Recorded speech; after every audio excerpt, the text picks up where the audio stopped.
Hello everyone, आज इस video में ना हम स्टॉक्स एंड म्यूचुअल फंड से कुछ हटके बात करने वाले। अक्सर आपने जो भी फाइनेंशियल गाइड देखे होंगे उसमें आपको ये बताया जाता है कि इंश्योरेंस लेना कितना ज्यादा इंपॉर्टेंट है, चाहे वो हेल्थ इंश्योरेंस हो या फिर लाइफ इंश्योरेंस। अब इंश्योरेंस से हमारा फाइनेंशियल बर्डन काफी ज्यादा कम हो जाता है, लेकिन बहुत सारे लोग ऐसी मिस्टेक कर देते हैं, वो गलत पॉलिसीज को चूज कर लेते हैं जिसमें ज्यादा प्रीमियम पे करते रहते हैं और कोई भी बेनिफिट नहीं मिलता। तो ये वीडियो आज आपके लिए एक इंश्योरेंस गाइड होने वाली है। मैं आपको बताऊंगी कि आपको कौन सा इंश्योरेंस कब और कैसे चूज करना चाहिए और किसमें आपको ज्यादा बेनिफिट मिल सकते हैं। आगे बढ़ने से पहले अगर आप हमारे चैनल पे न्यू हो तो चैनल को सब्सक्राइब करना, बेल आइकन को प्रेस करना, इस वीडियो को सभी के साथ शेयर करना बिल्कुल भी मत भूलना। अब सबसे पहले तो ये समझते हैं कि आपको कौन सा इंश्योरेंस लेना चाहिए और कौन सा नहीं। अगर आप अपनी फैमिली के सिर्फ ब्रेड अर्नर हो, आपकी पूरी फैमिली आपके ऊपर डिपेंडेंट है, तो इन दैट सिचुएशन आपको अपने लिए एक टर्म इंश्योरेंस लेना बहुत ज्यादा जरूरी होता है। अब अगर बात की जाए हेल्थ इंश्योरेंस की, तो हेल्थ इंश्योरेंस लेना भी इंपॉर्टेंट है। हेल्थ इंश्योरेंस आपको अपनी फैमिली के लिए, पूरी फैमिली के लिए लेना चाहिए। लेकिन अगर टर्म इंश्योरेंस की बात की जाए तो टर्म इंश्योरेंस सिर्फ उन्हीं के लिए ही लिया जाता है जो अपनी फैमिली के लिए ब्रेड अर्नर है, जो सिंगल पर्सन जो अर्न कर रहा है। अगर दो लोग हैं अर्निंग वाले तो दोनों लोगों के लिए टर्म इंश्योरेंस लिया जाता है। अब ज्यादातर लोग ना इंश्योरेंस पॉलिसीज में कंफ्यूज हो जाते हैं। इंश्योरेंस एजेंट आपको आके क्या बोलेंगे कि अगर आपने इंश्योरेंस का क्लेम नहीं लिया तो ये सारा पैसा आपको रिफंड कर दिया जाएगा। अब यहीं पर ही लोग कंफ्यूज होकर गलत पॉलिसीज में इन्वेस्ट कर देते हैं या फिर गलत पॉलिसीज ले लेते हैं। अब अगर बात की जाए इन वाली पॉलिसीज में, तो आपको ज्यादा प्रीमियम पे करना पड़ता है। आगे आने वाले टाइम में अगर आप क्लेम नहीं कर रहे हो तो हो सकता है कि वो आपको आपका अमाउंट रिफंड भी ना करें। तो आपको ऐसी पॉलिसी से हमेशा दूर रहना है जो आपको ये बोले कि आपका जो पैसा है वो वापस कर दिया जाएगा, साथ में आपको ज्यादा प्रीमियम पे करना पड़ेगा। आप क्या कर सकते हो, एक प्लेन टर्म इंश्योरेंस ले सकते हो। टर्म इंश्योरेंस में आपकी सारी चीजें ऑलरेडी कवर हो जाती हैं और बहुत ही मिनिमल अमाउंट में आपको बड़ा कवर मिल जाता है। जैसे अगर बात की जाए 600 से लेकर 700 में आपको 1-1 करोड़ तक का कवर मिल जाता है। डिपेंड करता है कि आप कौन सी पॉलिसी चूज कर रहे हो। हम आगे वो भी डिस्कस करेंगे कि आपको कौन सी पॉलिसी चूज करनी चाहिए।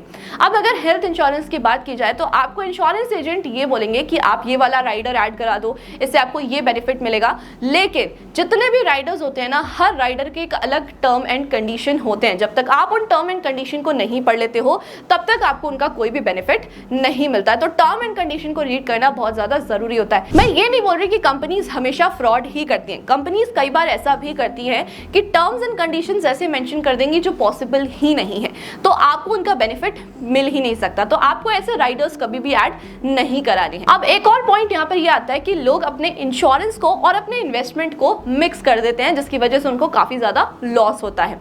जैसे बहुत सारी इंश्योरेंस स्कीम्स ऐसी होती हैं जो आपको ये बोलेंगी कि आप जो हमें प्रीमियम दे रहे हो उसी पे ही आपको इंटरेस्ट भी मिलता रहेगा, साथ में अगर आप उस अमाउंट को क्लेम करते हो तो आपको उसका क्लेम भी मिल जाएगा। लोग यहीं पर ही कंफ्यूज हो जाते हैं।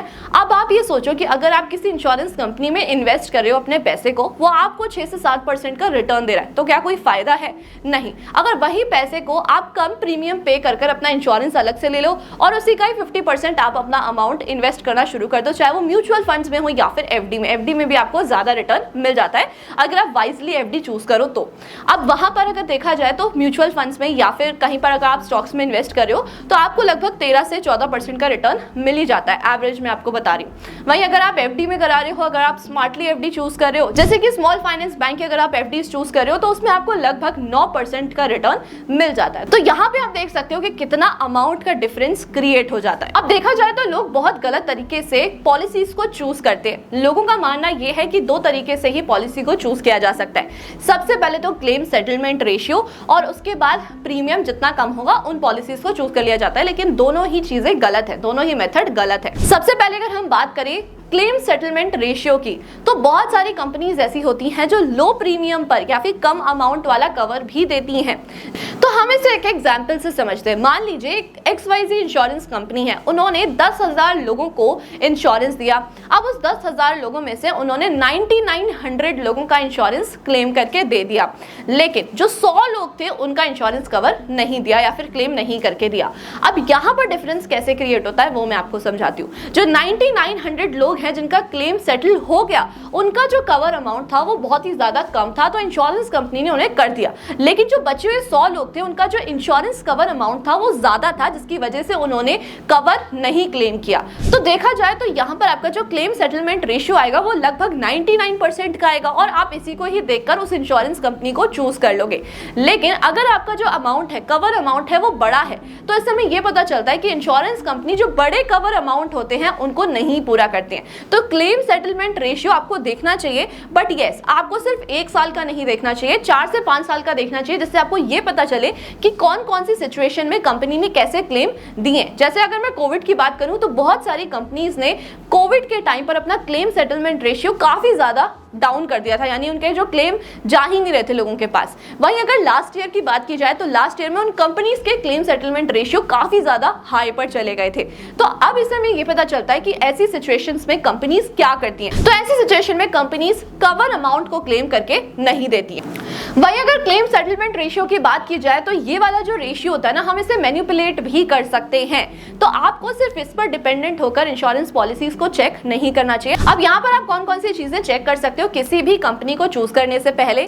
सबसे पहले तो आप ये देखो कि कंपनी के फाइनेंशियल्स क्या हैं। आई नो कि हम उसमें इन्वेस्ट नहीं करें, लेकिन कंपनी के फाइनेंशियल्स चेक करना बहुत ज्यादा इंपॉर्टेंट होता है। जितनी ज्यादा कम बोरोइंग्स होंगी कंपनी उतने ज्यादा क्लेम करके देगी। उसके बाद आपको सॉल्वेंसी रेशियो भी चेक करना चाहिए। ज्यादातर लोगों को ये लगता है कि जो प्राइवेट इंश्योरेंस कंपनीज होती हैं वो हमेशा भाग जाती हैं या फिर फ्रॉड कर देती हैं, इसीलिए IRDAI ने एक सॉल्वेंसी रेशियो निकाला, हर कंपनी को मेंटेन करके रखना है। अब सॉल्वेंसी रेशियो क्या होता है ये समझते हैं। सॉल्वेंसी रेशियो को हम एक एग्जांपल से समझते हैं। मान लीजिए कोई XYZ इंश्योरेंस कंपनी है, उन्होंने 1000 लोगों को इंश्योरेंस दिया। अब उन 1000 लोगों का जो कवर अमाउंट है 1-1 करोड़ रुपए पर पर्सन है, तो हो गए 1000 करोड़। तो इन दैट सिचुएशन उस इंश्योरेंस कंपनी के पास लगभग 1500 करोड़ होने चाहिए, यानी कि 1500 करोड़ होने चाहिए, तभी वो इन सबको इंश्योरेंस दे सकती है। तो ये होता है सॉल्वेंसी रेशियो। जब भी आपको इंश्योरेंस चूज कर रहे हो तो आपको हमेशा सॉल्वेंसी रेशियो चेक करना चाहिए। अब जैसे कि मैंने आपको बताया था कि लो प्रीमियम देखकर भी लोग इंश्योरेंस को चूज कर लेते हैं। ये मेथड क्यों गलत है?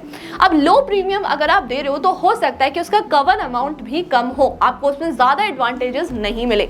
तो लो प्रीमियम के साथ साथ आपको ये भी देखना चाहिए कि आपका जो कवर अमाउंट है वो कितना है, साथ में आपको इसमें कौन कौन से बेनिफिट्स मिल रहे हैं। क्योंकि बहुत सारी इंश्योरेंस कंपनीज ऐसी होती हैं जो आपको लो प्रीमियम पर, जैसे मैं आपको बता रही हूँ टर्म इंश्योरेंस, लो प्रीमियम पर आपको काफी अच्छा बड़ा कवर मिल जाता है, साथ में काफी सारे बेनिफिट्स भी मिलते हैं। अब आप इन सारी पॉलिसीज को चेक कैसे कर सकते हो? बहुत सारी साइट्स अवेलेबल हैं। अब एक और चीज मैं आपको बताना चाहूंगी कि जब भी आप कोई इंश्योरेंस लेने जाते हो या फिर किसी साइट पर जाकर इंश्योरेंस को कंपेयर करते हो, तो इन दैट सिचुएशन आपको बहुत सारे अट्रैक्टिव राइडर्स दिखेंगे जो कि कम अमाउंट में होंगे, लेकिन उसमें बहुत सारे हिडन टर्म्स एंड कंडीशंस और चार्जेस, बहुत सारी चीजें होती हैं। तो जब तक आपको ऐसा लगता है कि ये चीज मेरे लिए इंपॉर्टेंट नहीं है, तब तक आपको उसे अपने इंश्योरेंस में ऐड नहीं करना चाहिए। सो एट लास्ट, अब इस वीडियो में हमने बहुत सारी चीजें सीखी। सबसे पहले तो आपको हेल्थ इंश्योरेंस और सिर्फ टर्म इंश्योरेंस ही लेना है, इसके अलावा आपको कोई भी इंश्योरेंस नहीं लेना है। टर्म इंश्योरेंस भी तभी लेना है जब आप अपनी फैमिली के ब्रेड अर्नर हो। दूसरी चीज, आपको कभी भी सिर्फ क्लेम सेटलमेंट रेशियो देखकर इंश्योरेंस पॉलिसी को सिलेक्ट नहीं करना है, या फिर आपको हमेशा सिर्फ ये नहीं देखना कि प्रीमियम कितना कम है। आपको हमेशा इंश्योरेंस पॉलिसीज को कंपेयर करना है, कंपनी के फाइनेंशियल्स चेक करने हैं और कंपनी का सॉल्वेंसी रेशियो भी चेक करना है। अगर आप कोई प्राइवेट इंश्योरेंस कंपनी देख रहे हो तो इन दैट सिचुएशन आपको सॉल्वेंसी रेशियो देखना है कि कंपनी के पास कितना अमाउंट ऑलरेडी पड़ा है। अगर वो कंपनी के पास कोई भी सॉल्वेंसी रेशियो नहीं है, जीरो है, तो आपको वहां से इंश्योरेंस नहीं लेना है। और लास्ट चीज, आपको जो ऐसा लगता है कि राइडर आपके काम के नहीं है, आपको आने वाले टाइम में उनसे कोई भी प्रॉफिट नहीं हो सकता, तो आपको वो राइडर्स को कभी भी ऐड नहीं करना चाहिए। मैं तो ये बोलूंगी कि आपको राइडर्स ऐड ही नहीं करने चाहिए, आपको प्लेन इंश्योरेंस लेना चाहिए, क्योंकि बहुत सारी इंश्योरेंस पॉलिसीज ऐसी हैं जो आपको काफी अच्छे बेनिफिट्स ऑलरेडी प्रोवाइड करा देती है। तो कभी भी अगर आप इंश्योरेंस लेने जा रहे हो तो इंश्योरेंस को पहले कंपेयर जरूर कर लेना। अब अगर आपने इस वीडियो से अपना माइंडसेट क्रिएट कर लिया है, आप इंश्योरेंस लेना चाहते हो, तो आपको डिस्क्रिप्शन बॉक्स में एक गूगल फॉर्म मिल जाएगा, आप वहां पर जाकर उसे फिलअप कर सकते हो और बेस्ट इंश्योरेंस पॉलिसी ले सकते हो। इस वीडियो को जितना हो सके उतना शेयर कर देना। अगर इंश्योरेंस से रिलेटेड आपको कोई भी कंफ्यूजन है, आप मुझे कमेंट करके बता सकते हो। और ऐसी इंफॉर्मेटिव वीडियोस को देखने के लिए हमारे चैनल को सब्सक्राइब करना, बेल आइकन को प्रेस करना बिल्कुल भी मत भूलना। Thank you so much.